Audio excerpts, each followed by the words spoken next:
back from the weekend. We're starting a new week. This is week 7. Week 8 is final, or not finals. Gosh, week 8 is final. Week 8 is midterms. All right, we'll laugh at that on video. But week 8 is midterms, so we're halfway through the semester on Friday. So we've made it halfway. That's awesome, guys. Good job. All right, it's because you guys are trying to help out. This is actually for next semester, but I'm going to show you these now and let you know they're available at any time that you would like to use them. These are study guides for the ACS General Chemistry exam. And so we have the first and second edition. The second edition just arrived on campus last week, and I thought I would bring them down. They have problems and then tips for solving problems on each category that we study or each topic that we study in here. And so if you're wanting additional review material, you're not getting enough practice problems, you want to see more, then this is a great place to get some. And so if you want to, we're getting ready to, or we're working on quantitative analysis, well, there's a section on quantitative analysis in here.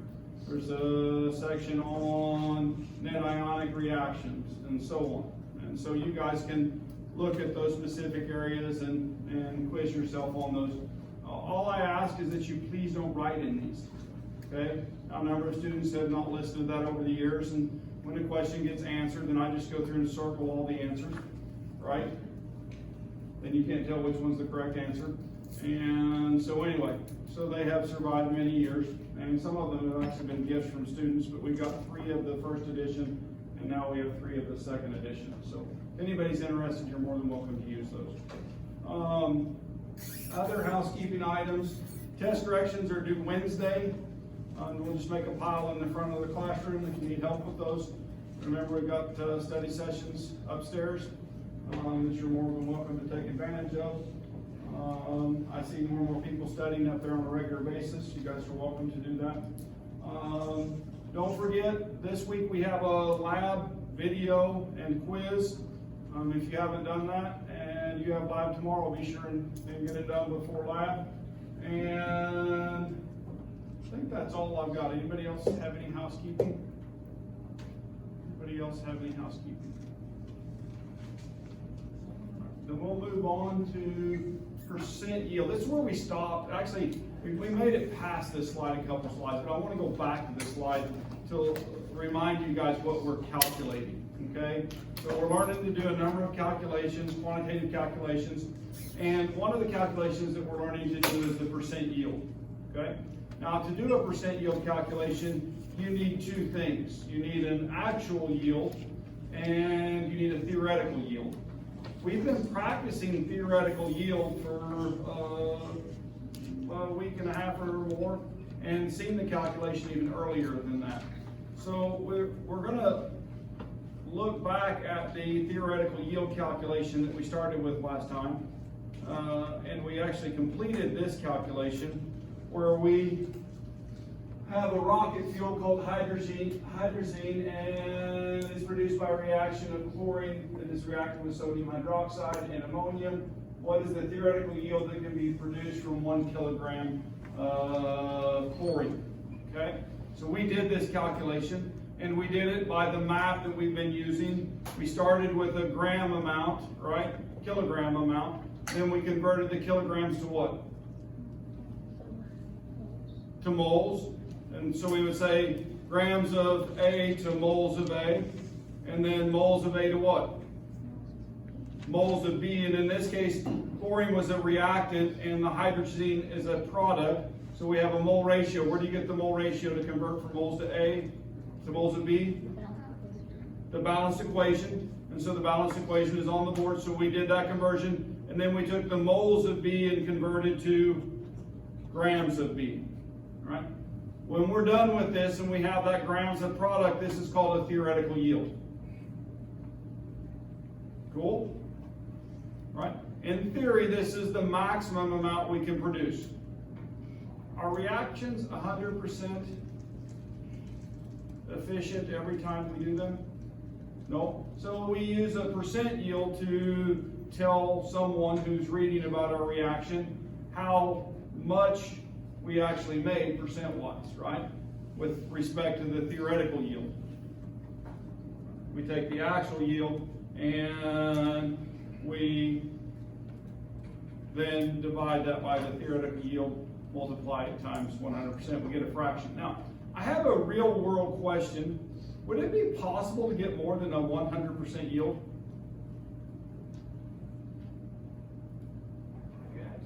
In practice, if you add too much, if you have something in excess remaining, you don't have a 100% pure product, or you have a byproduct that's still remaining, and those types of things, if you weigh with that present, then it is possible. You're going to see that in lab where we have trouble getting things dry, and water will be present, and you might have a yield of more than 100%. Okay, so we might see that in practice. So I'm just telling you that don't think you're crazy when that happens.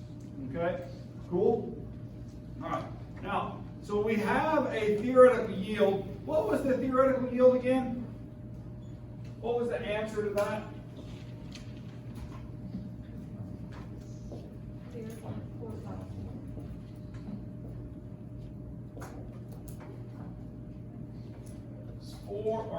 0.451 kilograms.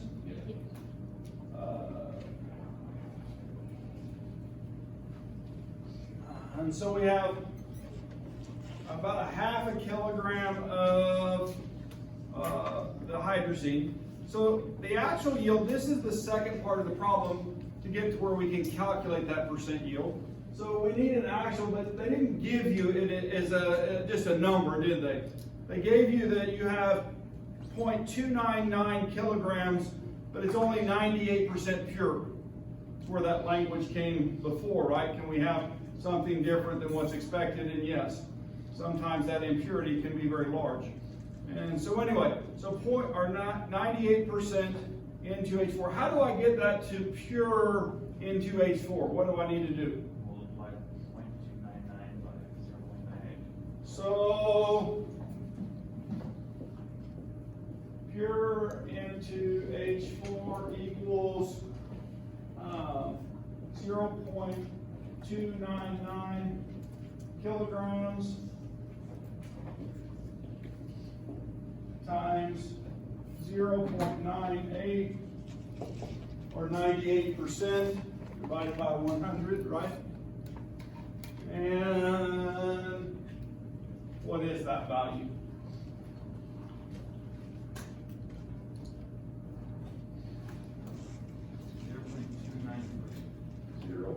.293.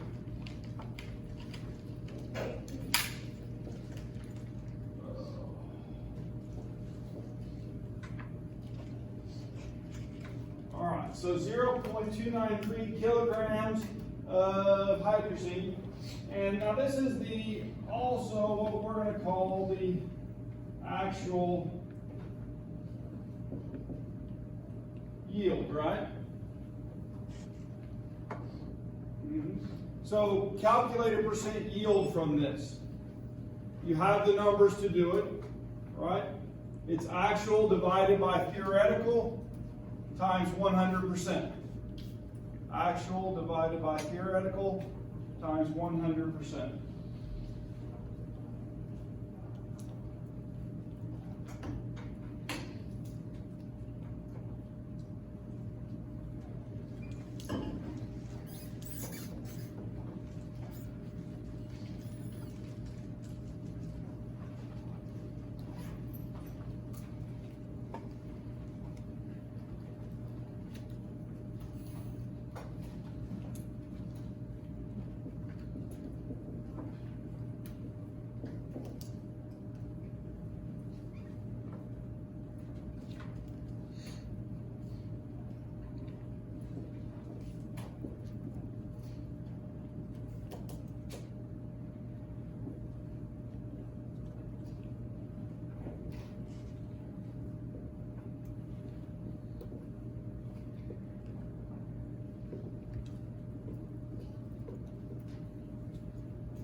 got 65% yield. So the level of complexity that's added to a calculation that we're already doing is just being able to recognize what actual and what theoretical yield is, right? You guys with me? So we have a layer that we're adding to a calculation to make it usable. Okay, why do we need a percent composition calculation? Well, because that way we can compare it to something else, right? So we've been working on the basic calculations, and we're going to start utilizing those to do things. So we'll get to review and we'll go over these again and again, and we'll see them in lab a lot and those types of things. Another approach to this same type of calculation is a classic technique called combustion analysis, right? Called combustion analysis. And so in combustion analysis, a hydrocarbon sample can be burned under the appropriate conditions to utilize all of it. An excess of oxygen is used to do this.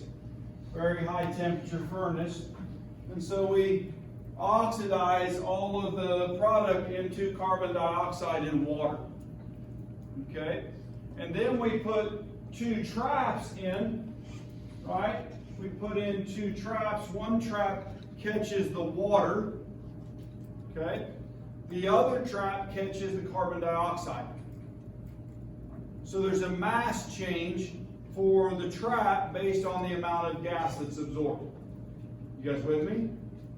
And so the way this problem works, when we know the mass of the H2O, we can get to the mass of the hydrogen. You guys with me?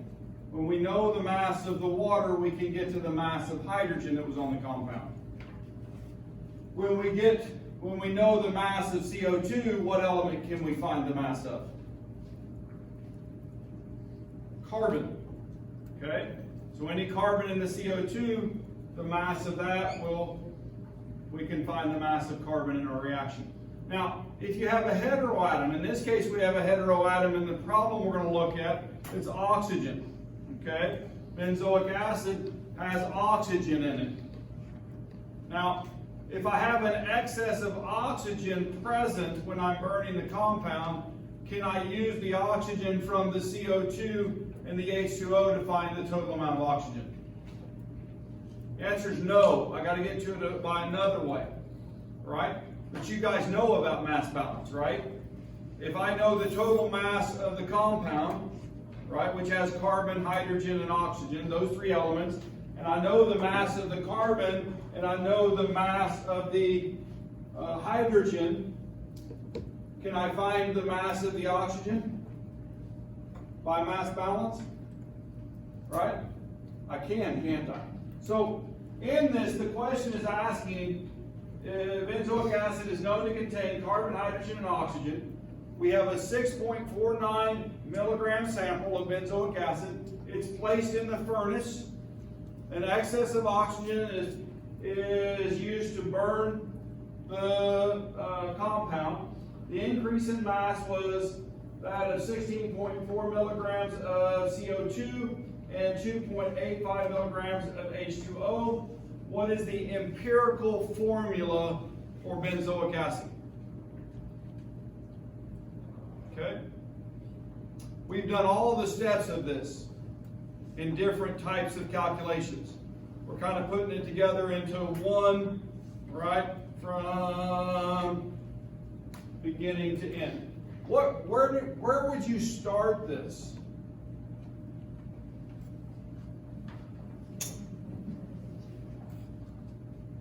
I'm going to write the 6.49 up here just to have it, right? 6.49 milligrams of benzoic acid, all right? So just to let you guys know that that's what we're going to be looking towards, all right? But I'm going to start, did someone say the 16.4 milligrams of CO2? Yeah, because that's where we should start, okay? Where am I going to go with that? I'm going to 2 places. Actually, I need 2 answers right here.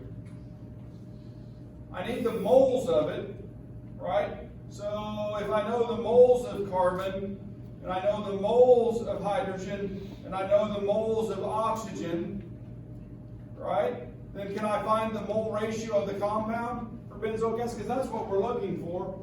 Right, we've got CHO and we have X, Y, and Z, and we're looking for that X, Y, and Z, aren't we?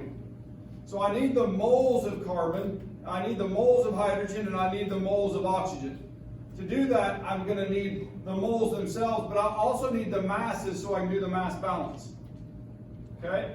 So if I start with 16.4 milligrams of CO2 and 2.85 milligrams of H2O. Can you guys find the moles of each of those for me?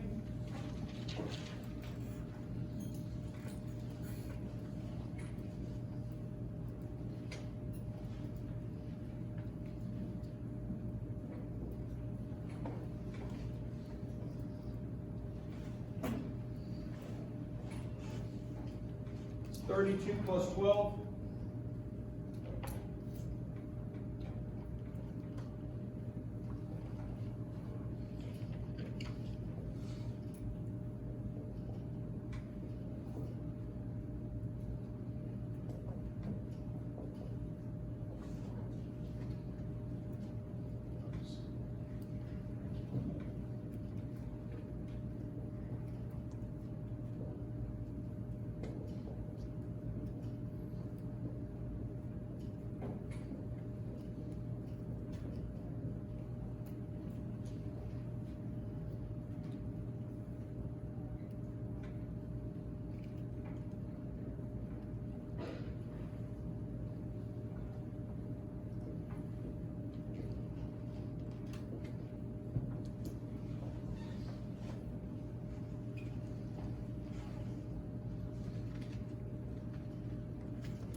I need a millimole, right? Because we're doing milligrams.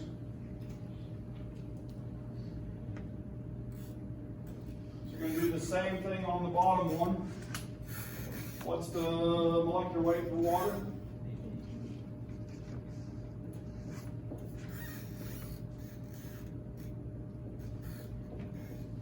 Now I actually need the number of carbons per CO2, don't I? To get to the moles of carbon. How many moles of carbon per CO2 molecule? 1 mole.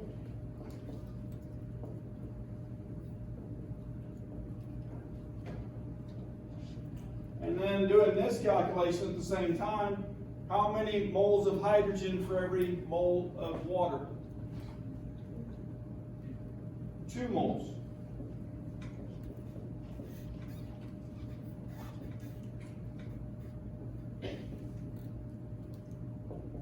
I'm going to put an equal sign right there. Is that okay?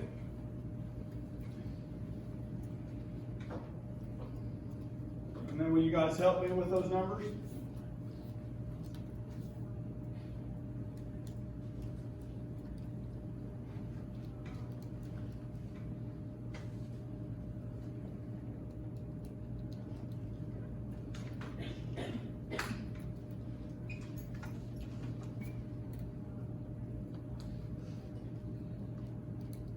I got 0.37. 0.37 and 0.32. and 0.32. You take it out one more decimal place for me. 373. 373 and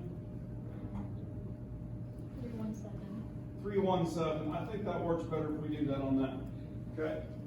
All right. Now, I'm going to hold these for a second. I need actually to go ahead and calculate these for grams also. Okay? Can you guys turn these into grams of carbon and grams of hydrogen for me? Turn them into grams of carbon and grams of hydrogen.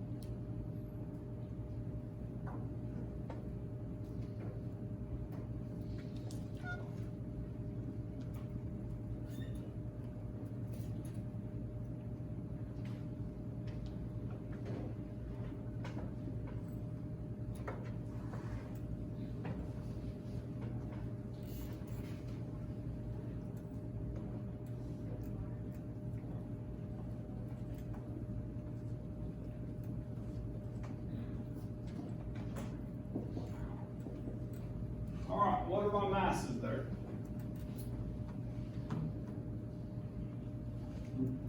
All I did was pull the atomic weight off of the periodic table, set up my units to cancel. Oh, and I should have done, this is not moles, it's millimoles, isn't it? You guys let me do that. Wow. Stay consistent with units, right?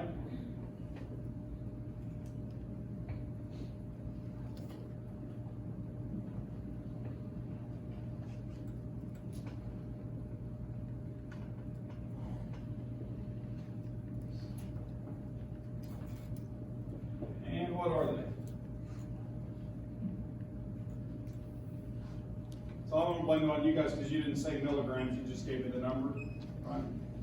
It's 4.476 and 0.417. 4.476, Yes. and then what's the other one? 0.317. 0.317. Now, the benzoic acid has 3 elements, right? Carbon, hydrogen, and oxygen. What do we know the mass of? We know the total mass of the sample, right? Go ahead. Carbon and hydrogen. So if I know the total mass and I know the carbon and hydrogen, can I find the oxygen? It's the one thing that's left, isn't it? So set up a calculation where you can find the milligrams of oxygen.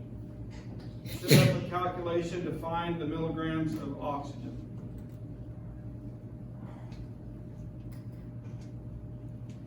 Bless you.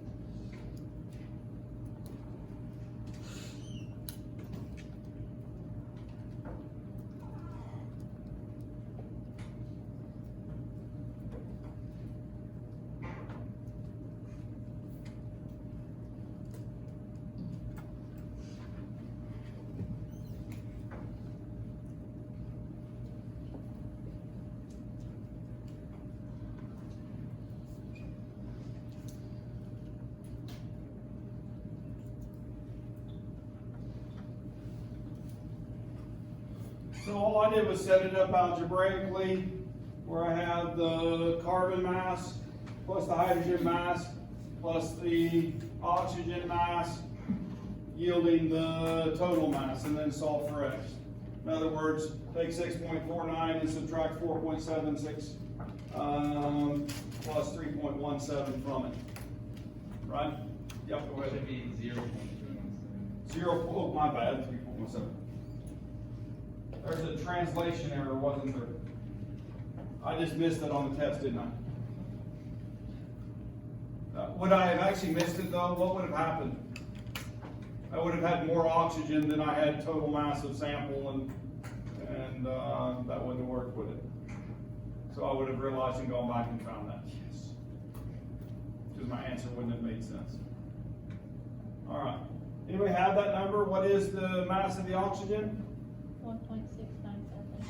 1.697. 1.697 milligrams of oxygen. All right. Now, I've got the milligrams.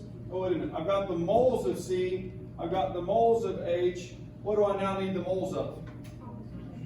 Oxygen, because then I can find X, Y, and Z. Okay?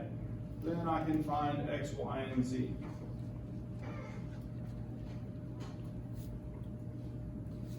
So convert the 1.697 milligrams of oxygen to moles.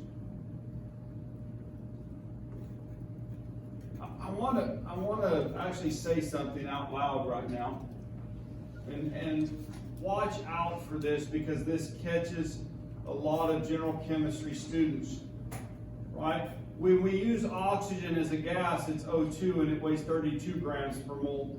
But in this situation, it's the total mass of a single oxygen atom, right?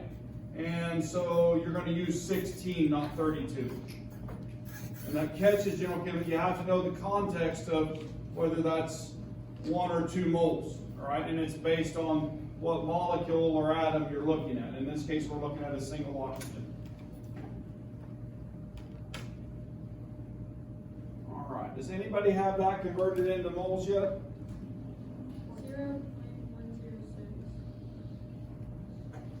So what is it?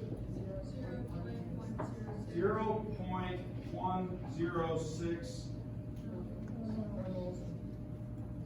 mole O. All right.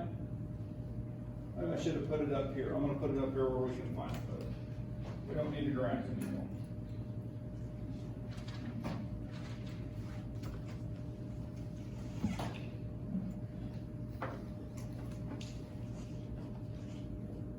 Millimole of oxygen. Have trouble keeping that milli in there, aren't we? Ryan.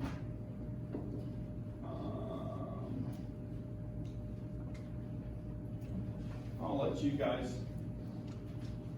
fill that calculation in. All right, what do you do next?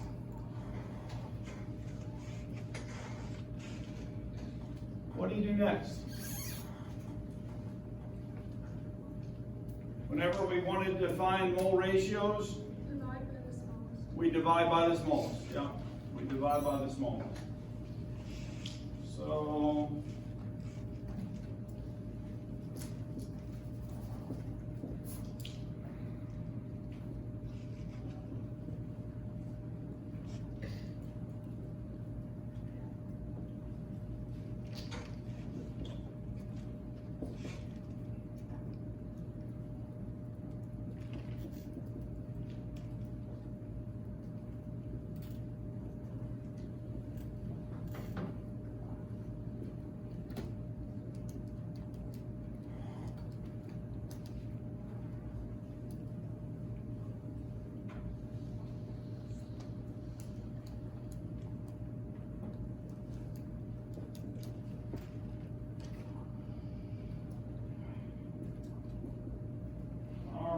so the oxygen's easy, I got it. It equals 1.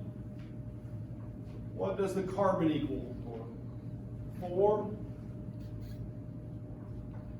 And what's the hydrogen equal? 3. Are they all whole numbers? No, I got 3.5 for the carbon. Yeah, that's a lot better. And then this one is I also got 2.9. 2.99, yeah. So we could call that 3. We'll put the 2.99 on there.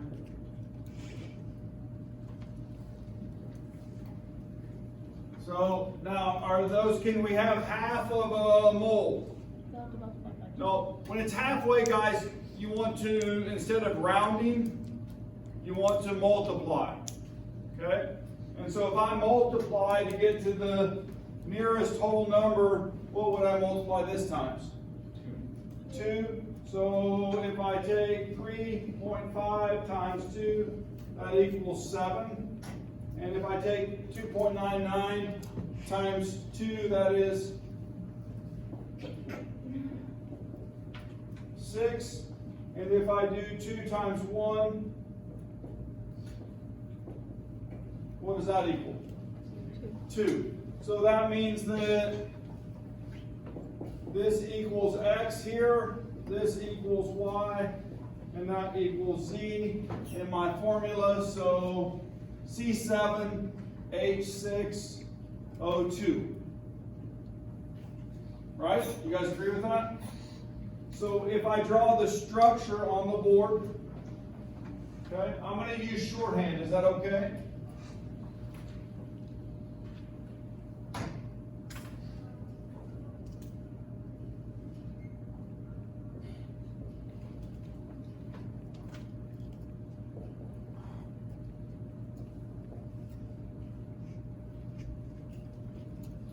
So here's my shorthand. Wherever there's a bin, there's a carbon, right?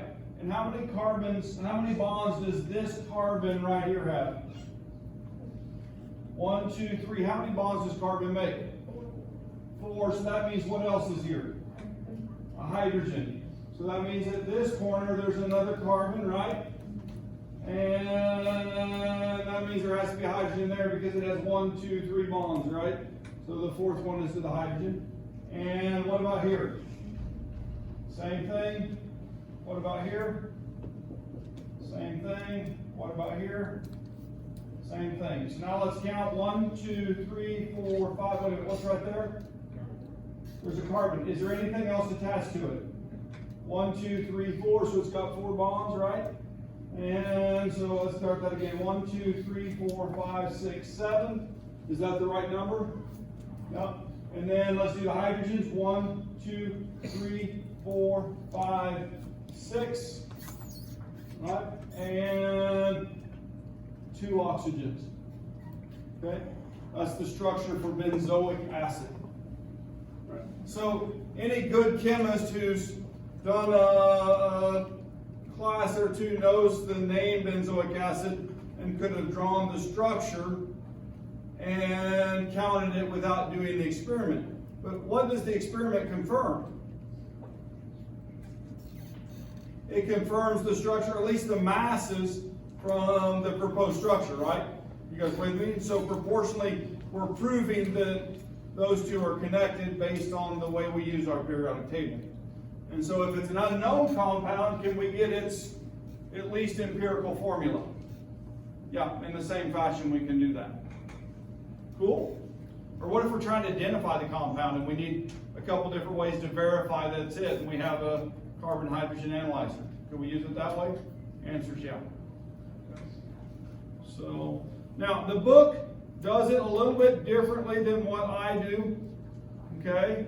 I always go to moles. The book goes to the percent composition. I don't care which path you guys use to do your problems. Right? But I showed you the way that I would solve this, and the slide has the way the book would solve it. Okay?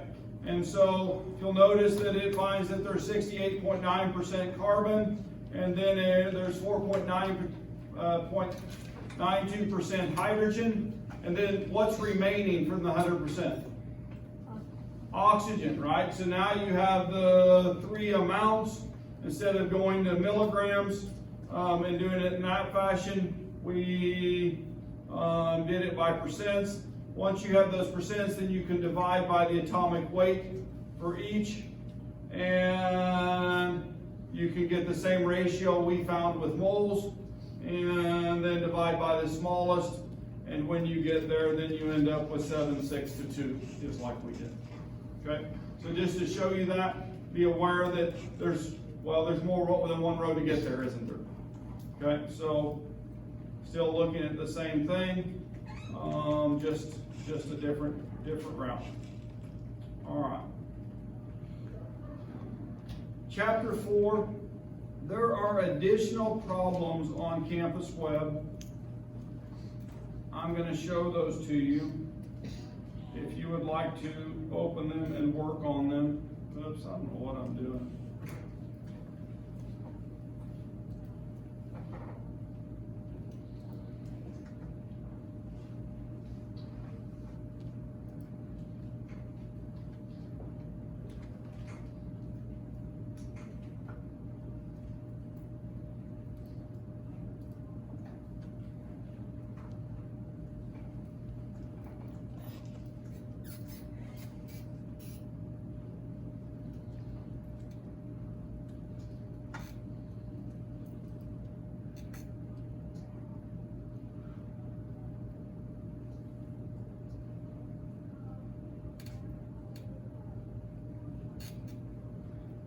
So it's this length, additional stoichiometric problems.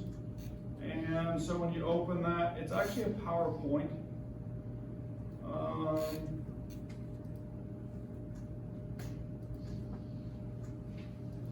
And so it just works through, it gives you our roadmap, different perspective of it, but the same thing.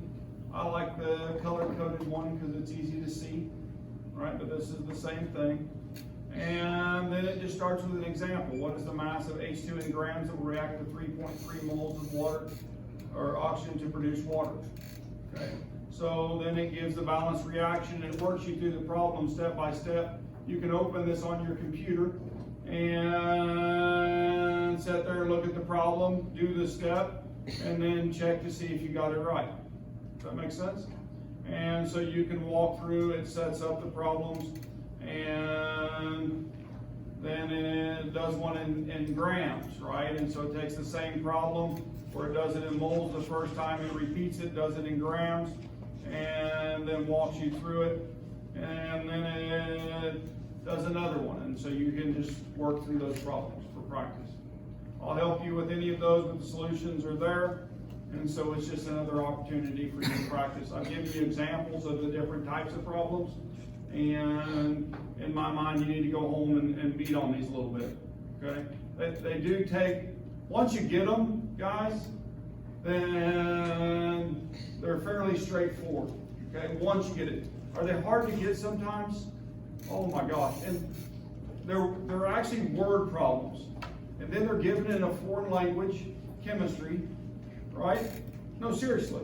So we use words that, I mean, if we use normal words, then you could do the math problem, okay? But because of phrasing and those types of things and learning vocabulary as you go, then it can be difficult to jump onto it and just catch it the first time. Does that make sense?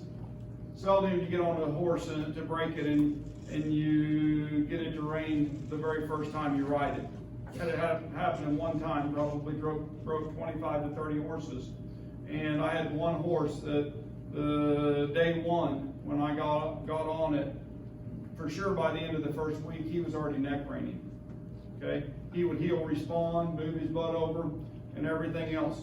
He bucked with me one time, and the entire time that I rode him, and it was because there was a true cockleburr, right, between the saddle blanket and his flank. And I tell you what, it's the hardest I've ever hit the ground. I never expected the horse to buck because he'd never bucked with me before. I rode him for 2 years. And when I went, I went high. When I landed, it hurt, right? But that doesn't happen with most horses. Most of them, God, they drive you crazy, right? And you'd repeat the lesson over and over and over again, and they still wouldn't get it, would they?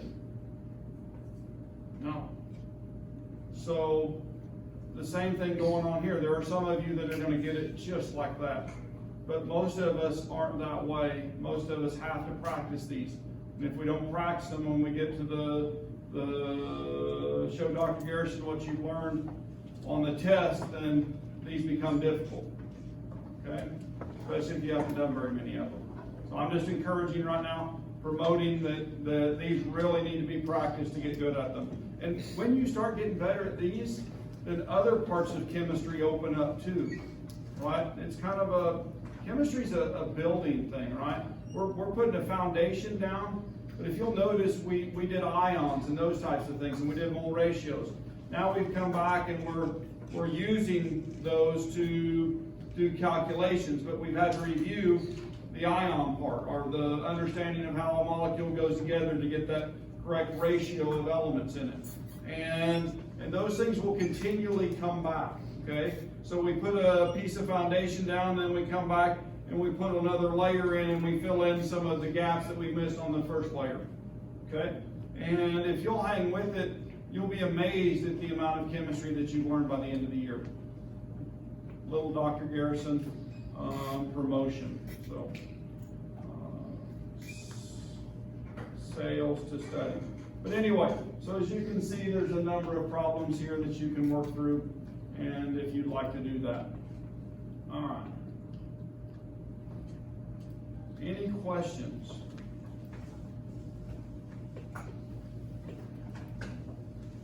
Any questions?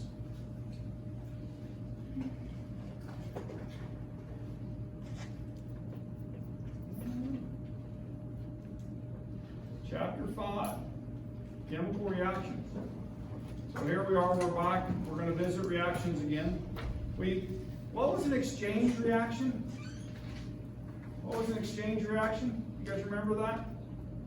Where I have A and B plus C and D, right? So C takes B and A takes D. You guys picture that? We use dots. Now the reactions we're going to be talking about are acid, base, and precipitation. Okay? And so we're going to look at these. I'll show the graphic which has it on there again here in a second. We're also going to start looking at some reduction and oxidation reactions. Right? When I have reduction and oxidation occurring, then electrons are transferred, and things that are involved in the reaction will change.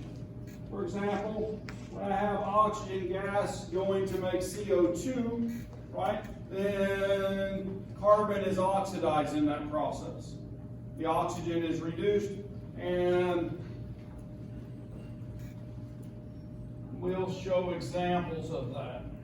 All right, so we're going to look at exchange reactions and reduction oxidation reaction. And here's a nice reduction oxidation reaction. It's the one that involves iodine. We talked about the genie in the bottle. So zinc and iodine to make zinc iodide. So we'll learn how that works and how the electrons transfer in those processes. So anyway, before we can do reactions, now I'm about to talk about something that there's about 5 different key things in chemistry that make general chemistry usable at the next level. Right, you guys with me? This is one of those. This understanding of the solubility of ions and their relationships is absolutely key. Like we're going to do a whole qualitative analysis lab, classic wet chemistry, to look at ions. And we do that in the second semester so that we do it the first time in Gen Chem 1, we completely review it in where? Gen Chem 2. That's how important this is. Okay? This makes, well, it makes science understandable. So, what does it mean to dissolve an ionic compound? What does it mean? When it has the initials AQ behind it, it's aqueous. It's dissolved in water, and the water is polar enough that it supports the charge separate from another ion, right? In other words, the water gets in between the 2 ions. Now, if the 2 ions come together and want to be together more than they want water around them, what happens? They precipitate, okay? So they fall out of solution as a solid. Now, some ions have a higher attractiveness towards each other than others. Now, there's other things that we can do in chemistry, and we'll learn those in organic, right? When we want something to come out of solution, then we can change the nature of the solution by making it more ionic, by adding a salt to it, right? Or less ionic by using an alcohol instead of water. And so there's tricks that we're going to learn that are associated with this to get things to come out of solution intentionally. You guys with me? And so these ideas and this idea of solubility is the beginning of that understanding. Okay? Very, very important in my mind. This is showing a salt up here on the left. You guys see the salt, the purple and green, plus and minus charges. And then the water molecules, right? The little Mickey Mouses, as I call them. Kind of looks that way, doesn't it? Yeah. And so you see that, now wait a minute. I notice in the picture the white is oriented towards the negative green, right? And then the red is ordered in such a way that it's near the purple or gray, whatever that is, positive. Why is that? Why is that? If I'm looking at a water molecule, all right, getting to the future here. So I have oxygen and a couple hydrogens. There's actually out in these regions, if you look at the 3-dimensional structure of water, there's some lone pairs of electrons that reside in those regions. The structure is tetrahedral, and these actually take up a little bit more space. That bond angle is compressed. But because those are here, I'm going to remove them and I'm going to change and use a different symbology. And so this shows that the hydrogens are partially positive, right? And the oxygen is negative because of that nature. And there's a word that we use for this when it has a more positive end of a molecule and a more negative. What is that word? Polar. It's polar, yeah. So this is a polar molecule, and polar molecules like ions. Okay? They're all, I kind of look at them like the water molecules like a refrigerator magnet, right? And ions are more like the heavy duty ones that, you know, pinch your fingers when you put them together. Yeah, except they're really small, right? So you don't really get pinched when they come together.